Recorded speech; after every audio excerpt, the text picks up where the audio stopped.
시청자 여러분 안녕하세요. 알기 쉬운 보험으로 인생 설계를 도와드리는 인생설계 원픽 진행의 김혜연입니다.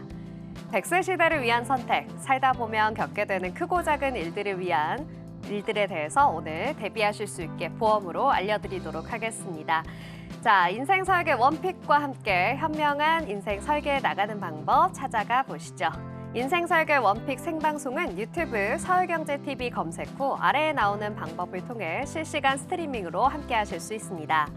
인생 설계 원픽에서 제공하는 정보는 전문가들의 조언일 뿐 해당 보험의 가치나 수익률을 보장하지 않는다는 점 기억해 주시고요. 또한 서울경제TV, 서울경제신문은 당사의 브랜드입니다. 서울경제증권TV, 서울경제TV 손실복구팀과는 무관하며 기타 유사 명칭에 주의해 주시기 바랍니다. 자, 그럼 인생 설계 원픽, 오늘도 여러분의 인생 설계를 현명하게 도와주실 세 분의 전문가님과 함께합니다. 전문가 여러분, 안녕하세요.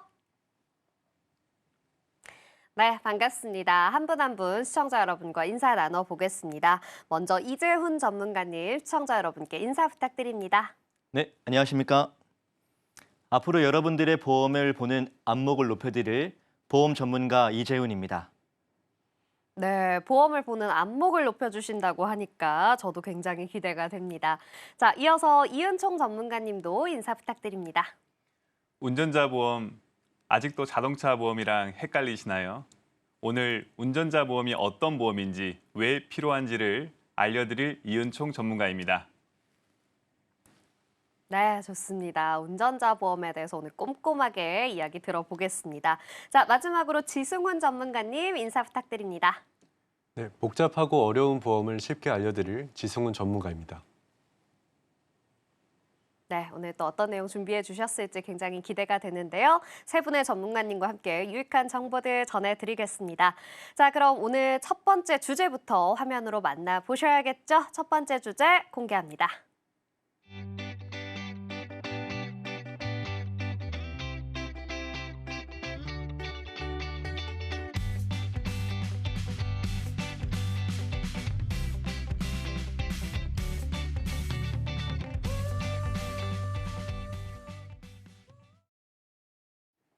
네, 오늘의 첫 번째 주제는 바로 보장 분석의 필요성이라는 주제인데요. 이재훈 전문가님과 함께 이야기해 보겠습니다.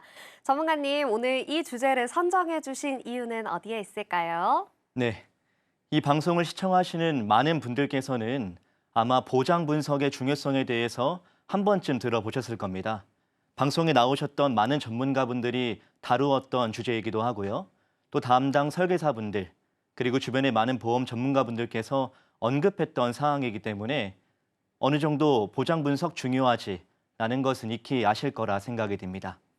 네, 그렇다면 왜 이렇게 많은 분들께서 이 보장 분석의 중요성에 대해서 많이 언급했던 것일까요? 오늘은 보장 분석이 왜 중요한지 그 필요성과 목적성에 대해서 우리 시청자분들이 입장 속에서 쉽게 설명드려보도록 하겠습니다. 네, 좋습니다.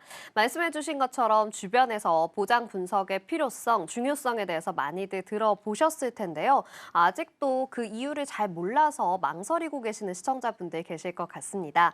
자, 그렇다면 전문가님께서 보장 분석을 꼭 해야 하는 이유를 좀 설명해 주실 수 있을까요?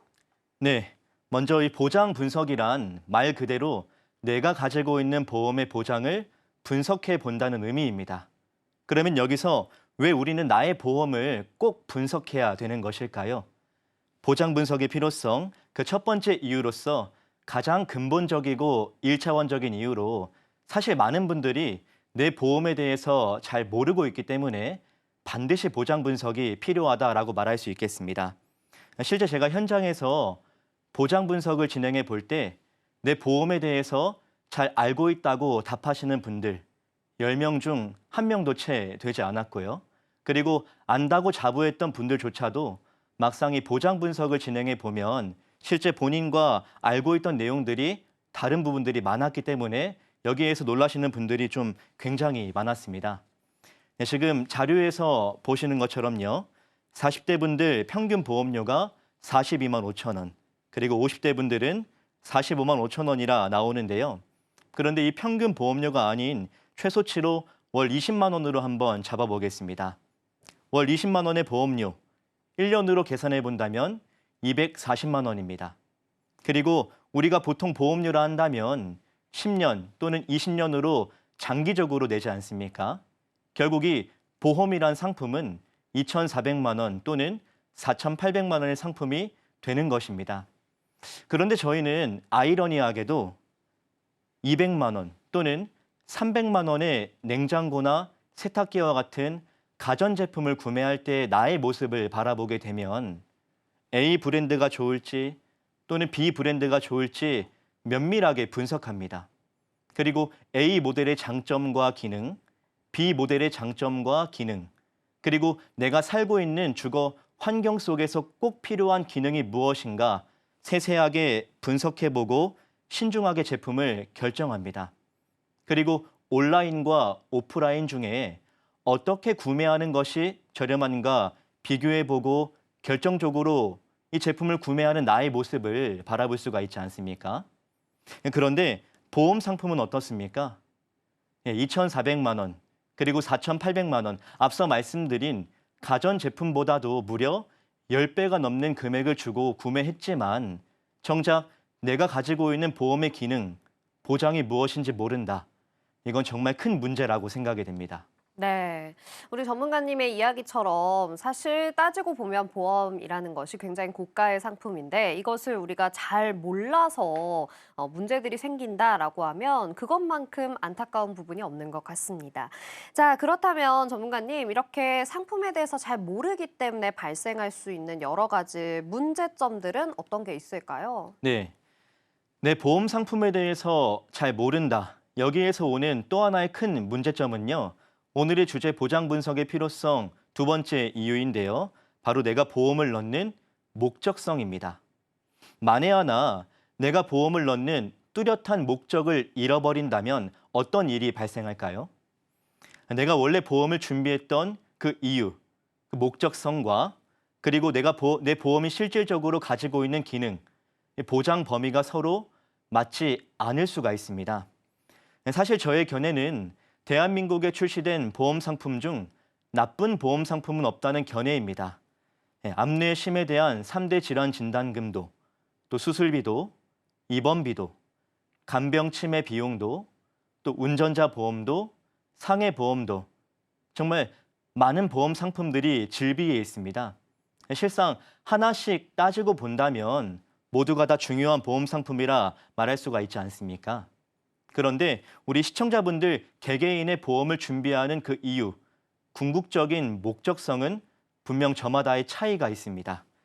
실제 제가 현장에서 활동하면서 많은 분들에게 물어봅니다. 혹시 어떤 보험 상품이 제일 중요하다 생각하십니까? 라고 물어보았을 때 어떤 분들은 사실 나는 다 필요 없어 라고 하는 분들도 계시고요. 또 어떤 분들은 3대 진단금이 제일 중요하지. 또 어떤 분은 입원비와 수술비가 가장 중요해. 또는 간병 치매 비용이 제일 중요해. 또는 상해 비용이 제일 중요해. 라고 하면서 이렇듯 각자마다의 목적과 견해 차이가 상당히 많이 발생합니다. 여기서 단적인 예를 한 가지 들어보겠습니다. 네, 어떤 분께서 암이 가장 걱정이 되었고 그래서 암보험을 준비했습니다. 그럼 이분이 보험을 준비한 그 목적은 어디 있겠습니까? 암으로 인해서 나오는 암 진단금을 받기 위한 목적으로 보험을 가입한 것 아니겠습니까? 네, 그리고 나서 건강검진을 받게 되었고 조직검사를 해보니 암 진단 판정을 받게 되었습니다. 네, 그런데 내가 가진 보험을 그때 가서 확인해 보니 암 진단금이 미미하거나 또는 특정 암 보장만 되어 있던 경우 또는 병원에서 수술 치료가 아닌 비수술 치료를 권했지만 내 보장이 표적 항암 방사선 치료만 보장되어 있던 경우 이런 경우들이 발생할 수가 있다는 겁니다. 네, 그리고 또 다른 사례를 들어보자면요. 내가 이번에 운전을 제대로 시작하게 되면서 운전자 보험의 필요성을 느꼈고 기존에 갖고 있던 운전자 보험을 확인해 보았습니다. 그런데 아이러니하게도 그 속에 있던 보장이 교통사고 처리 지원금 그리고 변호사 선임 비용과 같은 운전자 보험 기능을 담당하는 담보가 아니라 상해 담보밖에 없었다는 것을 확인하게 되었습니다. 실상 이것은 이름만 운전자 보험이고 상해를 담보로 했던 보험인 겁니다. 사실 단적인 예만 들었을 뿐이고요. 이런 사례들이 정말 무수히 많았습니다. 그러면 질병에 걸려서 또는 사고가 난 뒤에 부랴부랴 내 보험을 그제서야 확인한다 한들 그것이 무슨 의미와 소용이 있겠습니까? 이는 소 잃고 외양간 고치는 격이 돼버리고 마는 것입니다. 네. 그래서 이런 일을 미연에 방지하기 위해서는 반드시 내가 보험을 넣는 뚜렷한 목적을 갖고 있어야겠습니다. 네, 그렇습니다. 말씀해 주신 것처럼 내가 가진 보험의 보장을 잘 모르게 되면 내 보험의 목적성과 전혀 다른 내용의 보장이 보험에 구성이 되어 있을 수 있다라는 것을 지적해 주셨는데요. 자, 이렇게 두 가지 이유까지 이야기를 해주셨는데 그렇다면 보장 분석을 우리가 꼭 해야 하는 또 다른 이유, 세 번째 이유는 어떤 걸까요? 네, 이어서 보장 분석의 필요성 세 번째 이유입니다. 어쩌면 우리 시청자분들께서 가장 민감해할 수 있는 부분일 수도 있습니다. 바로 내가 가진 보험에 대해서 잘 몰라서 청구하지 못했던 보험금. 요즘은 이런 표현을 숨은 보험금이라고 말하는데요. 이 숨은 보험금은 뉴스라든지 많은 인터넷 기사를 통해서 매체를 통해서 언급이 되었던 부분이기도 합니다. 지금 자료에 보시는 것처럼요. 2021년 8월 기준으로 금융위에서 발표한 바에 따르면 이 숨은 보험금이 무려 12조가 넘어간다고 합니다. 사실 누구나 보험을 갖고 있는 이유는 무엇입니까? 내가 건강상의 이유로 병원에 갔을 때 진료를 보거나 치료를 받았을 때 발생하는 비용들, 그 비용 부담을 덜기 위해서 보험을 갖고 있지 않습니까? 하지만 보험회사들은 어쩔 수 없는 영리 목적의 회사입니다. 다시 말해 알아서 챙겨서 보험금을 지급해주지 않는다는 겁니다. 이 말은 즉 내가 구매한 상품을 활용하는 것, 다시 말해 보험금을 청구하는 그 몫은요, 온전히 우리 시청자분들의 몫인 것입니다. 이 부분을 다시 우리 시청자분들의 입장에서 한번 얘기해 보겠습니다. 보험금을 청구할 때 내가 알고 있지만 청구하지 않은 보험금과 또는 내가 전혀 몰라서 청구하지 못한 보험금, 이 두 개는 엄청난 차이가 있습니다. 왜냐하면 거기에는 나의 판단이 들어가기 때문입니다. 이 판단의 근거는요, 예를 들면 시간이나 노력 대비해서 미미한 보험금이 될 수가 있고요. 또는 한 번에 청구해야지 해놓고 잊어버린 부분이 있어서 청구하지 못한 부분이 될 수가 있습니다. 그런데 반대로 내가 전혀 알지 못해서 청구하지 못했다. 그마저도 미리 보험금을 챙기지 못해서 3년이 지난 시점에 소멸되어 버린다. 이거 정말 아까워하셔야 됩니다. 지금 보시는 이 문진표는요. 제가 현장에서 보장 분석을 진행할 때 작성을 부탁드리는 표입니다. 저는 보장 분석 전문가이기 때문에 현장에서 보장 분석을 진행할 때 현재 가지고 있는 보장에 대해서 자세하게 볼 수가 있습니다.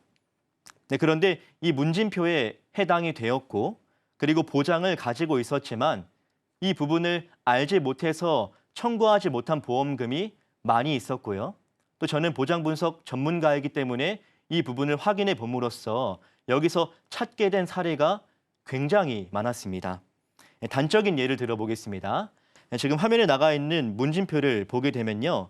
치아가 깨져서 임플란트를 하신 적이 있나요? 라는 문항이 있는데요. 이 문항에 해당이 되었고 대부분 가지고 있던 치아 보험만 활용해서 청구하는 경우가 일반적이었습니다. 하지만 이 보장 분석 전문가의 입장으로 봤을 땐 일단 치아가 깨졌다. 이 치아 파절은 골절 진단금으로 받을 수 있는 부분을 확인할 수가 있고 또 임플란트를 시술할 당시 치조 골리식 수술을 하게 된다면 이 역시도 수술비 비용에서 청구할 수 있음을 확인할 수 있습니다. 하지만 일반 분들이 이런 내용들을 잘 모르지 않습니까? 저 역시도 지금 아주 일부적인 예만 들어드린 건데요. 실제 현장에서 보장 분석을 진행할 때 이렇게 몰라서 청구하지 못한 부분들을 많이 발견하게 됩니다. 그래서 여기에서 발생하는 숨은 보험금이 정말 많이 나오게 되죠. 다시 한번 말씀드리지만 몰라서 청구하지 못한 보험금이 있다. 이건 반드시 분노하셔야 되고요. 아까워하셔야 됩니다. 네. 자, 우리 전문가님의 말씀처럼 우리가 보험을 가입하는 궁극적인 목적은 결국에는 이 보험금을 지급받아서 보장을 받기 위함인데요. 우리가 보장을 잘 모르고 또 청구를 하지 못해서 생기는 손해를 좀 막을 수 있으려면 반드시 보장 분석이 필요하겠습니다. 자, 그렇다면 전문가님, 이런 여러 가지 이유들 지금 소개해 주셨는데 또 하나의 이유가 있다고요? 네, 마지막으로 보장 분석의 필요성 네 번째 이유에 대해서 말씀드리겠습니다. 네 번째 이유는 바로 합리적인 보험료입니다. 네, 앞선 주제인 보험을 넣는 그 목적성과 아주 깊은 연관이 있는 부분인데요. 바로 나에게 맞는 합리적인 보험료를 설정하는 겁니다. 제가 서두에 말씀을 드린 것처럼 실상 대한민국에는요, 나쁜 보험 상품들은 없습니다. 그렇다고 해서 모든 사람들이 그 보험을 스스로 준비하기란 현실적으로 불가능한 부분 아니겠습니까? 암 진단금도, 그리고 수술비, 입원비도, 또 상해 비용도, 간병 치매 비용도, 종신보험도, 보장 범위는 넓게, 그리고 보험금을 많이 받고 싶어 하는 것이 당연 사람의 심리라 할 수 있습니다. 하지만 대부분의 사람들이 보험료를 한 달에 100만 원, 200만 원까지 내는 것은 현실적으로 불가능한 일이라 생각이 됩니다. 월 고정 지출이라 할 수 있는 수도세, 전기세, 가스비, 통신비 등을 포함해서 이 보험료도 월 가계비의 상당한 부분을 차지하는 비용입니다. 다시 말해 이 보험료도 월 고정 지출로서 해당하기 때문에 반드시 내 경제적인 상황이랑 타협을 봐야겠습니다. 한 가지 예를 들어 보겠습니다.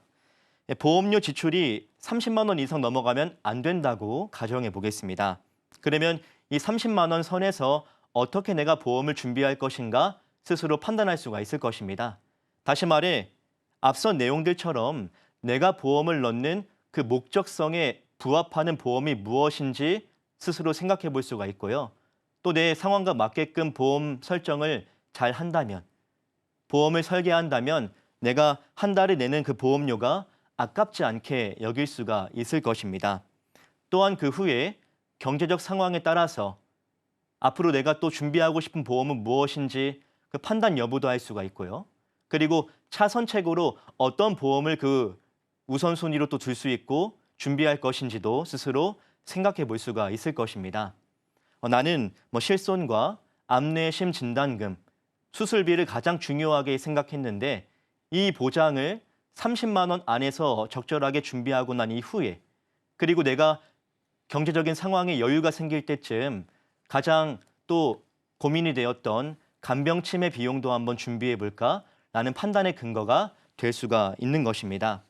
혹은 반대로 내가 경제적인 상황이 급격하게 어려워지게 됨으로써 이 보험료를 30만 원에서 20만 원까지 줄여야 할 때 이거 무엇부터 줄여야 할 때일까? 엄두가 나지 않을 것입니다.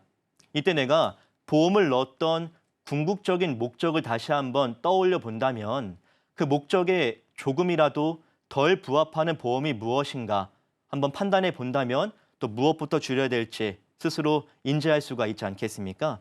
결국 내가 보험을 넣는 그 목적과 나의 경제 상황 그리고 가계 상황을 잘 비교하면서 적절한 보험료를 설정하는 것이 현명한 소비라 할 수가 있겠습니다. 네, 좋습니다. 우리 보장 분석의 중요성 그리고 필요성에 대해서 총 4가지 이유로 정리를 해주셨는데요. 전문가님, 우리 시청자분들을 위해서 짧게 다시 한번 내용 정리를 부탁드립니다. 네, 정리해 보겠습니다. 우리가 보장 분석을 왜 해야 될까? 그 첫 번째 이유가 내 보험에 대해서 잘 모르기 때문에 정확한 파악을 위해서 반드시 보장 분석을 진행해야겠습니다. 그리고 두 번째 이유는 보험을 넣는 그 목적과 내가 가지고 있는 보장이 서로 일치하는가도 반드시 확인해 봐야겠습니다. 그리고 세 번째로서 보장 안에 내가 미처 몰라서 청구하지 못했던 보험금을 청구할 수 있는 좋은 기회가 될 수가 있고요. 그리고 네 번째, 내 경제 상황과 맞게끔 합리적인 보험료를 납부해서 현명한 인생을 설계할 수 있는 우리 시청자분들이 꼭 되시기를 바라겠습니다. 네, 좋습니다. 오늘 소개해드린 정보는 시청자 여러분들의 투자 판단을 위한 조언일 뿐이라는 점 기억해 주시고요. 함께 이야기해본 내용 화면으로 정리해 보겠습니다.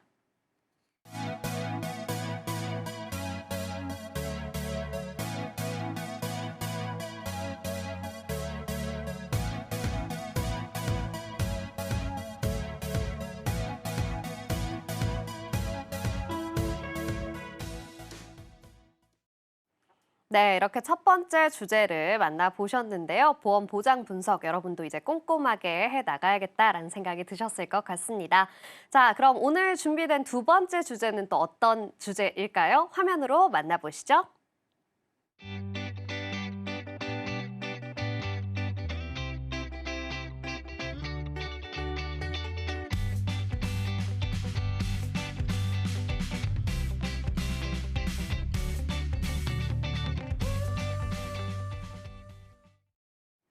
네, 오늘의 두 번째 주제는 바로 운전하시는 분들이 꼭 알아두셔야 할 운전자 보험입니다.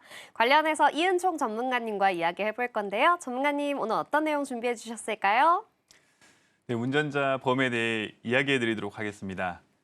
많은 분들이 의무적으로 가입해야 하는 자동차 보험은 잘 알고 계시는데 운전자 보험 하면 이게 자동차 보험인가 하고 혼동하시는 분들이 많이 계시는데요. 그래서 오늘 이 시간에는 운전자 보험과 자동차 보험, 이 두 보험 간의 차이점과 운전자 보험이 왜 필요한지에 대한 그 중요성에 대해서 설명을 좀 드리도록 하겠습니다.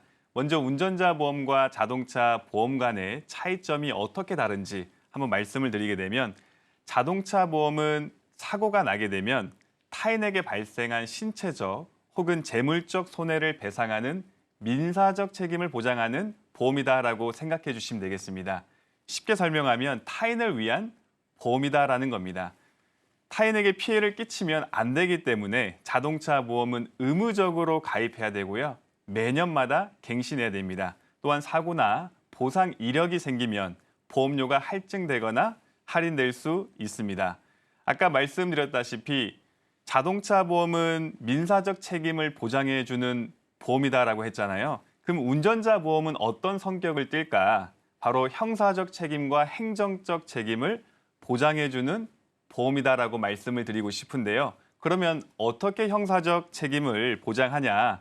형사처벌을 받을 수 있는 상황인 중대법규 위반이나 중상의 사고가 발생했을 때 형사 합의를 위해 필요한 변호사 선임 비용이나 합의금 등을 보상해 주고 있는 것이 운전자 보험입니다. 자동차 보험은 타인을 위한 보험이라면 운전자 보험은 자기 자신을 지킬 수 있는 보험이라고 보시면 되겠습니다. 그래서 운전자 보험은 선택 가입으로 필요에 따라 가입할 수 있고요. 주기는 약정 기간에 따라 갱신하면 됩니다. 또한 사고나 보상 이력에 따라 보험료가 할증되거나 할인되지는 않습니다. 네, 그렇군요. 말씀해 주신 것처럼 이 운전자 보험은 선택 가입이다라고 우리 다들 알고 계실 텐데 그러다 보니까 어떤 분들은 나는 보험료 부담이 좀 되는 것 같은데 라고 생각해서 이걸 꼭 가입해야 하나라고 생각하시는 분들도 있을 것 같아요. 자, 이 운전자 보험 반드시 필수적으로 가입해야 하는 보험인가요? 네, 맞습니다. 이미 자동차 보험에 가입되어 있으신 분들은 굳이 내가 왜 운전자 보험을 추가적으로 가입해야 될 이유가 있을까 하고 궁금해 하실 텐데요. 물론 이제 의무 가입은 아닙니다만 운전을 하시는 분이라면 필수적으로 가입해야 되는 보험은 맞습니다. 왜냐하면 바로 자기 자신을 지키기 위해서인데요. 우리 교통사고 처리 특례법상 교통사고가 발생한 경우 공소제기가 가능한데 자동차 보험에 가입되어 있는 경우 공소제기를 할 수 없습니다. 그런데 공소제기가 가능한 예외적인 경우가 있습니다. 바로 12대 중과실을 위반한다거나 혹은 타인을 사망케 하거나 중상해를 입힌 경우가 그런데요. 이런 경우 형사합의에 필요한 합의금, 변호사 선임 비용 등을 보장해주는 보험이 바로 운전자 보험입니다. 통계청 자료에 따르면 운전자 법규 위반으로 인한 사고가 연평균 20만 건에 달한다고 하는데요. 또한 매년 도로교통법이 강화됨에 따라 처벌이 강해지고 있기 때문에 조금만 부주의해도 형사처벌을 받을 수 있기에 운전을 하시는 분이라면 운전자 보험이 반드시 필요합니다. 네, 그렇군요. 아까 운전자 보험은 나를 지켜주는 거다라고 이야기를 해주셨는데 그렇다면 이 운전자 보험 정확히 어떤 것인지 좀 자세히 설명 부탁드립니다.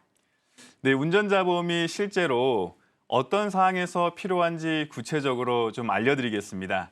먼저 12대 중과실을 위반하여 사고가 난 경우가 되겠는데요. 여기서 12대 중과실은 도로교통법에서 규정한 중대 법규 위반을 의미합니다. 일상에서도 쉽게 위반할 수 있고 발생할 수 있는 법규 위주로 설명을 좀 드리도록 하겠습니다. 첫 번째, 중앙선 침범이 되겠는데요. 많은 분들이 중앙선 침범에 대해서 큰 위험이 아니다라고 생각하시는 분들이 많이 계신 것 같아요. 그런데 우리가 중앙선 침범 어디에서 가장 많이 할까요? 물론 여러 가지 경우가 있겠지만 보통 유턴하는 구간에서 중앙선 침범을 굉장히 많이 합니다. 예를 들어서 유턴을 하기 위해서 제가 1차선으로 이동을 하고 유턴 신호에 맞게끔 유턴을 하기 위해서 앞으로 직진해서 점선 구간에서 유턴을 해야 올바른 방법인데 때로는 마음이 급할 때 보통 뒤쪽 실선이 있는 곳에서 유턴을 하다가 사고가 나게 되면 바로 중과실로 해당이 됩니다. 그래서 이런 부분을 잘 알고 계셔야만 유턴할 때 점선에서 해야겠구나라는 사실을 이해할 수 있고요. 두 번째로는 앞지르기 위반인데요. 초보 운전자인 경우에 운전을 하다 보면 앞지를 때 어느 방향으로 보통 앞지르기를 하시죠? 올바른 방법은 왼쪽 차선을 통해서 추월하는 것이 맞지만 혹여라도 오른쪽 차선을 통해서 추월하다가 사고가 난 경우 바로 중과실에 해당되기 때문에 이 또한 조심하셔야 되고요. 세 번째로는 음주운전 및 무면허 운전이 되겠습니다. 이거는 굳이 제가 설명하지 않더라도 음주운전이나 무면허 운전은 사고가 발생하면 바로 중과실로 해당되는데 특히나 운전자의 보험의 혜택을 받을 수 없다라는 특징이 있기 때문에 절대로 음주나 무면허 상태에서는 운전을 삼가야 될 거고요. 네 번째로는 보도 침범이 되겠습니다. 운행을 하시다 보면 보도 침범을 하지 않을 수가 없는데 우리 보통 도심에서 건물로 들어가기 위해서 보통 보도 침범을 할 수밖에 없죠. 그리고 가장 많이 하는 주유소에 들어갈 때 보도 침범을 하게 되는데 이때 만약 사고가 발생했다. 그러면 중과실로 해당됩니다. 심지어 보행자가 갑자기 뛰어들었다 할지라도 보도 침범이 주 원인이 된다라고 한다면 이 또한 중과실로 간주되기 때문에 조심하셔야 되고요. 다섯 번째로는 승객이 완전히 승하차를 하기 전에 운행하여 사고가 난 경우가 되겠습니다. 물론 이 경우는 일반적인 경우는 아니지만 버스 기사님들이나 택시 기사님들한테 해당되는 경우가 되겠습니다. 보통 승객이 완전히 승하차하지 않았음에도 출발하여 사고가 발생하잖아요. 그러면 무조건 중과실에 해당되기 때문에 승하차 할 때까지 기다렸다가 출발하시는 것이 올바른 방법이라고 볼 수가 있겠습니다. 여섯 번째로는 차량에 적재된 화물이 떨어졌을 경우가 되겠는데요. 물론 화물차를 운행하시는 분들도 해당이 되시겠지만 요새 캠핑 많이들 하고 계시잖아요. 캠핑 갈 때 우리가 자전거라든지 좀 큰 물건들을 보통 외부에다가 적재하는 경우가 있는데 혹시라도 그렇게 하다가 단단히 고정치 못하다가 그런 물건들이 도로상에 떨어져서 그것이 2차 혹은 3차 피해까지 발생케 되면 이 또한 중과실로 간주되기 때문에 확인 꼭 부탁드리겠습니다. 제가 말씀드린 이 모든 이 중과실에 해당되는 12대 중과실에 대한 내용들은 일반 먼 나라 이야기가 아니고 우리에게 모두에게 일어날 수 있는 일인데 혹여라도 일어났을 때는 형사 합의가 필요합니다. 그런데 형사 합의에 들어가는 그 비용들이 만만치가 않거든요. 그래서 운전자 보험이 필수적으로 필요하다라는 말씀을 드리는 거고요. 물론 이제 12대 중과실뿐만이 아니라 상대방이 중상해를 입거나 사망을 하게 되는 경우도 마찬가지입니다. 이런 상황에서는 자신의 과실과 관계없이 형사 합의가 필요하고 공소 제기가 진행되는데요. 막대한 합의금으로 가게 경제에 큰 타격을 입을 수 있기 때문에 사고가 발생하기 전에 운전자 보험에 반드시 가입하는 것이 중요합니다.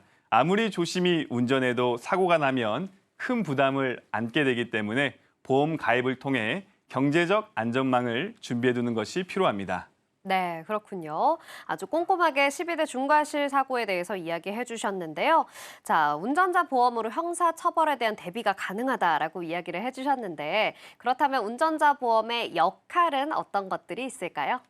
네, 아까 말씀드렸다시피 운전자 보험은 어떻게 보면 나를 지켜주는 역할을 한다라고 말씀을 드렸는데요. 특히나 형사 처벌로부터 나를 보호해주고 지켜주는 역할을 합니다. 우리가 만약 사고가 발생하게 되면 경찰 조사로 형사 처벌 여부에 대한 판단이 우선적으로 이루어지는데요.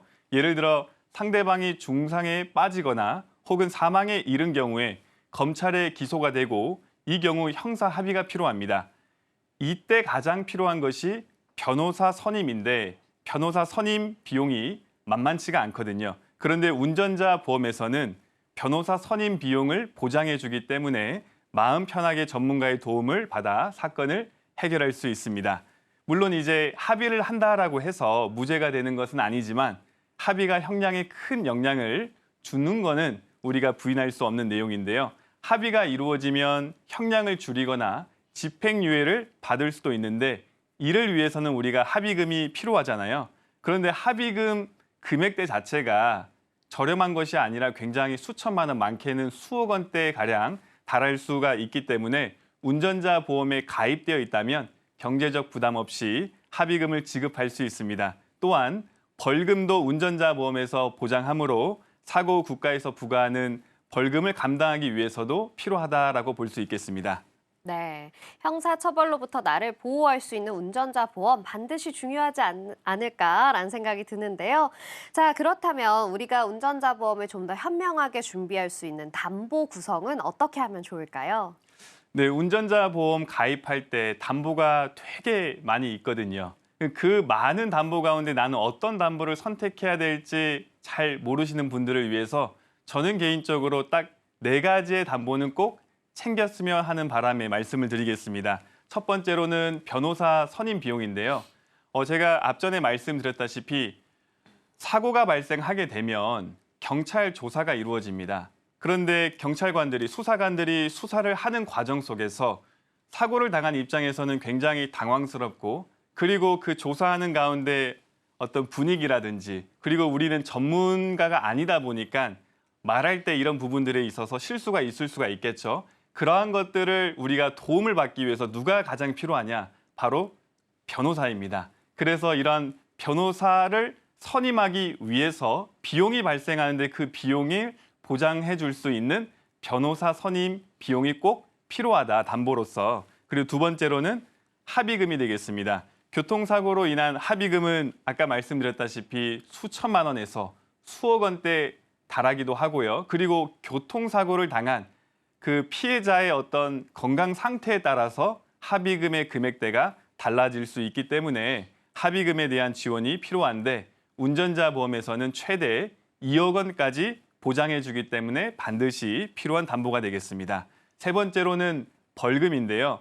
이거 벌금 얼마나 되겠냐라고 생각하실 수도 있으시겠지만 실제 스쿨존에서 속도 위반을 하여 사고를 낸 사건이 있었습니다. 그때 벌금이 합의금과 별도로 700만 원 정도 나왔습니다. 그래서 가계 경제에 타격을 줄 수 있는 큰 금액이 부과될 수 있기 때문에 꼭 필요한 담보가 되겠는데요. 마지막으로는 자동차 부상 치료비가 되겠습니다. 교통사고로 인한 본인의 부상에 대해서도 보장해주는 담보인데요. 부상 정도에 따라 1급에서부터 14급까지 차등 지급되며 부상 치료비도 반드시 포함되어야 상대방에 대한 보상뿐 아니라 자신도 마음 놓고 치료받을 수 있습니다. 네, 말씀해주신 이 4가지 담보를 위주로 좀 구성을 잘 해봐야겠다라는 생각이 듭니다. 자, 그렇다면 우리 시청자분들께서 운전자 보험을 준비할 때 반드시 좀 확인해야 할 점도 알려주시면 좋겠네요. 네, 지금 운전자 보험을 갖고 계신 분들도 계시겠지만 운전자 보험을 가지고 계시더라도 법률에 따라서 보장 내역이 변경될 수가 있거든요. 그래서 가입 연도를 확인해서 재가입하는 것을 추천드리고요. 그리고 먼저 말씀드린 대로 2023년 이전 보험 가입자는 변호사 선임 비용이 최초 단계인 형사 합의가 아닌 검찰 기소 단계부터 지급되므로 가입 내용을 확인하고 재가입하는 것이 좋습니다. 그리고 2023년 이후 가입한 보험이더라도 2024년 4월 이전 보험이라면 비탑승 중 사고에 대해서는 보장해주지 않습니다. 비탑승 중 사고란 운전자가 차량에 탑승하지 않았을 때 발생한 사고를 말하는데요. 혹시 하준이법이라고 들어보셨습니까? 경사로에 정차된 차량이 미끄러지면서 당시 4세였던 최하준이라는 어린이가 사망에 이르게 된 사건을 기반으로 만들어진 법입니다. 2024년 4월에 처음 비탑승 중 사고에 대한 보장을 해주는 운전자 보험 특약이 생겼는데요. 그래서 이 특약은 비탑승 중에 사이드 브레이크를 채우지 못해 발생한 사고뿐만이 아니라 승하차 시 우리가 가끔 가다가 문을 열 때 오토바이 혹은 자전거와 부딪히는 사고도 있잖아요. 이런 내용에 대해서도 보장해주는 담보이기 때문에 2024년 4월 이전에 가입한 보험이라면 꼭 확인해 보시고 재가입하시는 것을 추천드리겠습니다. 네, 우리 전문가님의 이야기를 듣고 보니까 저도 가입 시기를 꼭 확인해 봐야겠다라는 생각이 드는데요. 자, 그러면 우리 시청자분들께서 반드시 주의해야 할 점 한 가지만 짚어주시면 좋겠습니다. 네, 가장 중요한 내용인데요. 제가 아까 말씀드린 4가지 담보 기억하시죠? 변호사 선임 비용, 합의금, 벌금, 자동차 부상 치료비 이 모든 담보를 다 넣어도 1만 원 초반대로 금액을 설정할 수가 있는데요. 혹여라도 내가 지금 운전자 보험에 가입은 되어 있는데 1만 원 초반대가 아니라 2만 원 혹은 3만 원 이상 내고 계시는 분이 계신다면 어쩌면 보장과 관계없는 적립보험료가 포함되어 있을 수 있으니 체크해 보시면 좋겠습니다. 네, 좋습니다. 오늘 소개해드린 정보는 시청자 여러분들의 투자 판단을 위한 조언일 뿐이라는 점 기억해 주시고요. 함께 이야기해본 내용 화면으로 정리해 보겠습니다.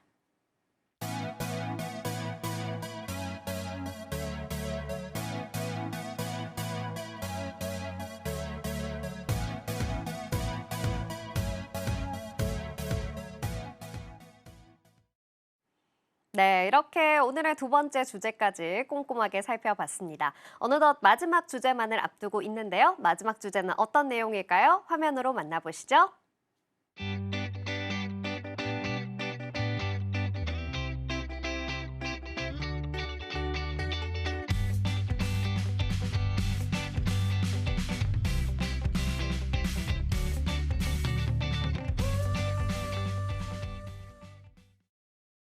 네, 오늘의 마지막 주제는 가족 일상 배상 책임 보험입니다. 지승훈 전문가님과 이야기해 볼 건데요. 전문가님, 가성비, 가심비 보험이 있다고요? 네, 진행자님, 제가 1,000원을 가지고 마트에 갔다면 어떤 걸 살 수 있을까요? 아, 1,000원이요? 요즘 물가가 너무 올라서 글쎄요, 살 수 있는 게 없을 것 같은데요? 맞습니다. 요즘 물가가 너무 올라서 막상 뭘 사려고 하면 참 막막한 것 같습니다. 하지만 1,000원으로 보상을 받을 수 있는 보험이 있는데요. 오. 인생 설계 원픽에 걸맞는 일상 배상 책임 보험에 대해서 말씀드리도록 하겠습니다. 네. 일상 배상 책임이란 일상생활을 하던 중 어떤 상황에서 타인에게 인적, 물적 피해 발생 시 보험회사가 대신 보상을 해주는 보험이며 최대 1억 원까지 보상을 받을 수 있는 보험입니다. 일상생활 배상 책임은 누구나 하나씩은 가입이 되어 있는데요. 주택화재보험, 운전자보험, 종합보험을 가입할 때 특약으로 통상적으로 가지고 있는 보험이라고 할 수 있겠습니다. 최근에는 과거보다 많이 대중화되어 있기 때문에 소비자분들도 여러 사건, 사고에 활용하고 있습니다. 네. 아마 대부분 보험은 다 가지고 계실 거기 때문에 통상적으로 이 일상생활 배상 책임에 준비가 되어 있다라고 볼 수 있겠네요. 네, 맞습니다. 실손 의료비 누적 가입자 수는 약 4천만 명입니다. 전 국민의 80% 이상 가입이 되어 있다 보니까 정말 많은 숫자죠. 따라서 일상 배상 책임은 대부분 특약으로 준비하기 때문에 많은 소비자분들이 준비가 되어 있습니다. 하지만 준비되어 있음에도 불구하고 이러한 보험이 있는지 잘 모르시는 경우가 많습니다. 잘 살펴보셔야 또 잘 보상을 받을 수 있기 때문에 이 보험에 대해서 말씀드리도록 하겠습니다. 일상 배상 책임에는 총 3가지 종류가 있습니다. 첫 번째, 일상생활 배상 책임입니다. 보상 범위는 피보험자 그리고 배우자입니다. 두 번째는 가족 일상 배상 책임입니다. 보상 범위는 피보험자, 보험 가입자의 배우자, 보험 가입자의 자녀, 보험 가입자의 친척이 되도록 하겠습니다. 세 번째는 자녀 일상 배상 책임입니다. 보상 범위는 피보험자인 자녀와 피보험자 자녀의 법정 감독 의무자입니다. 법정 감독 의무자는 친권자 및 후견인을 포함하고 있습니다.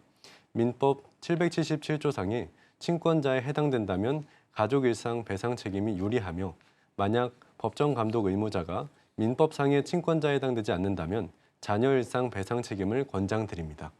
진행자님, 이 셋 중에 어떤 것에 준비되어 있나요?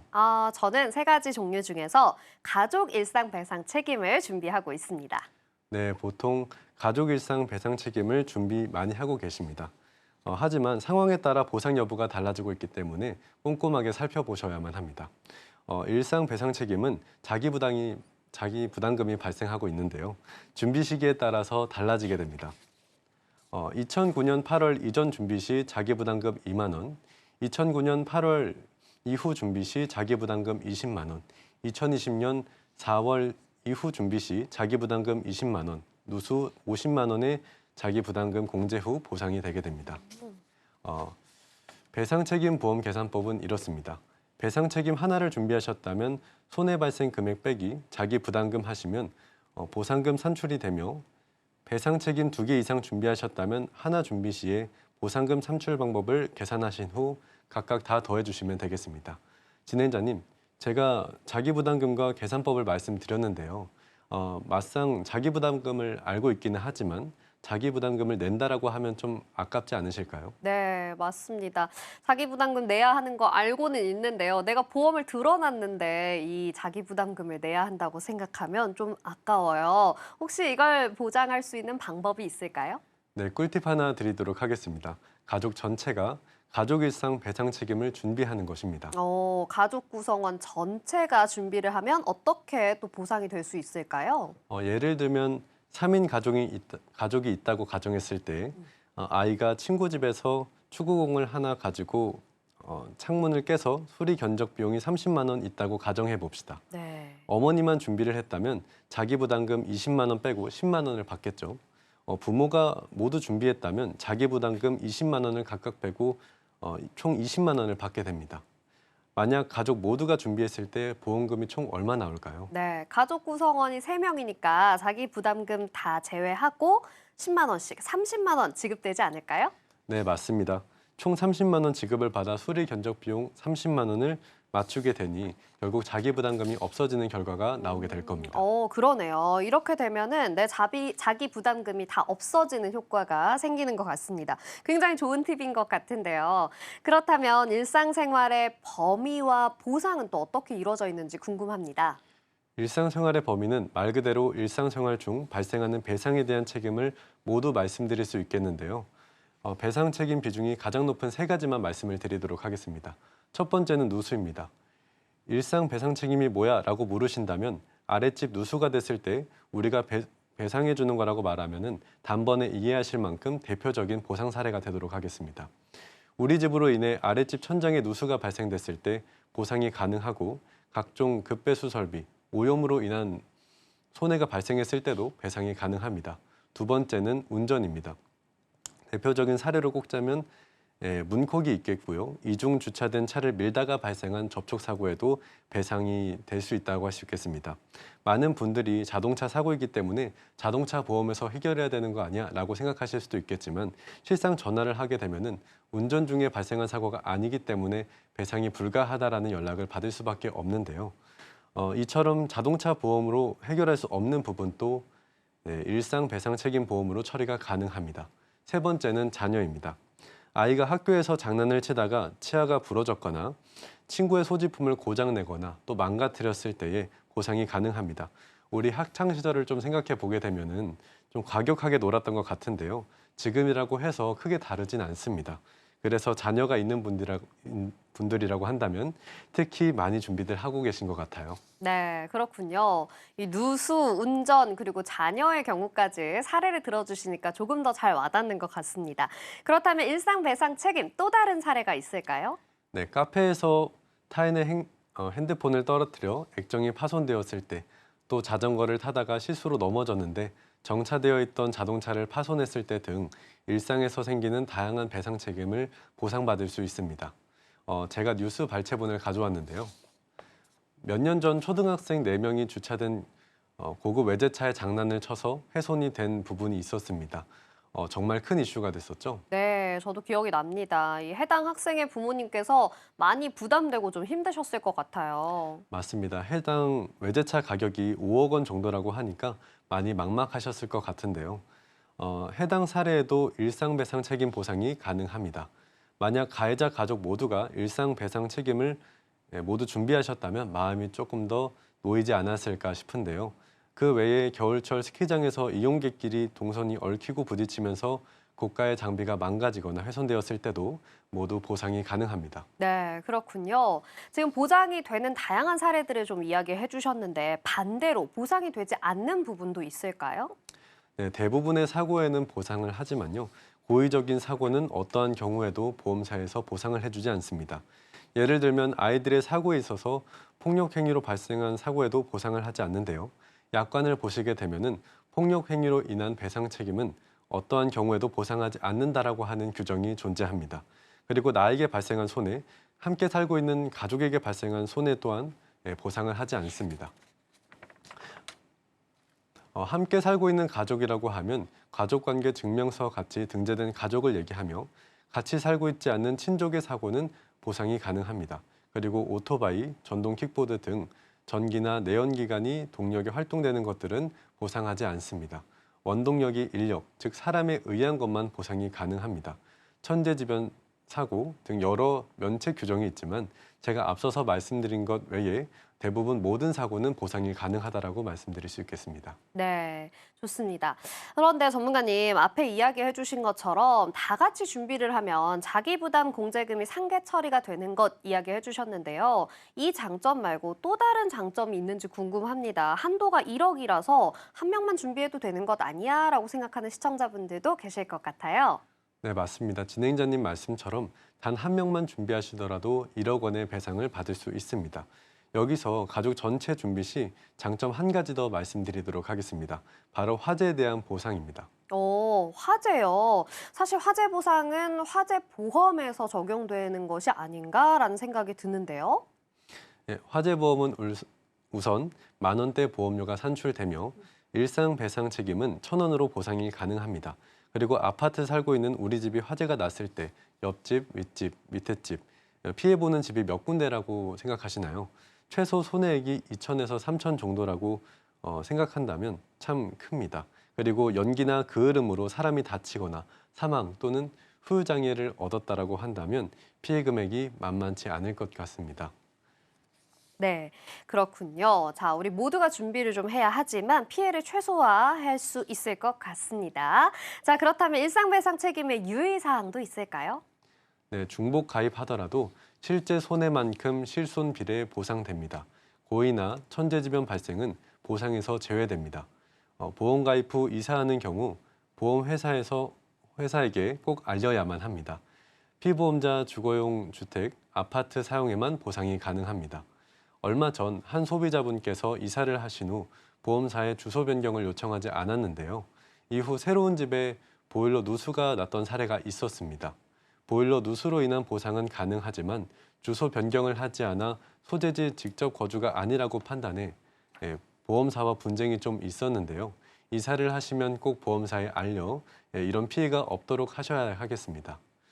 네, 좋습니다. 지금 소개해드린 정보 시청자 여러분들의 투자 판단을 위한 조언일 뿐이라는 점 기억해 주시고요. 함께 이야기해본 내용 화면으로 정리해 보겠습니다.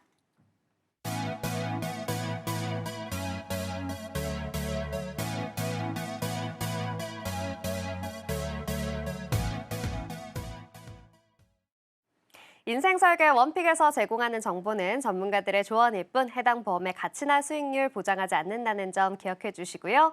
오늘 방송은 서울경제TV 홈페이지와 유튜브 채널을 통해 다시 보실 수 있습니다. 인생설계 원픽, 오늘 저희가 준비한 내용은 여기까지입니다. 시청해주신 여러분 고맙습니다.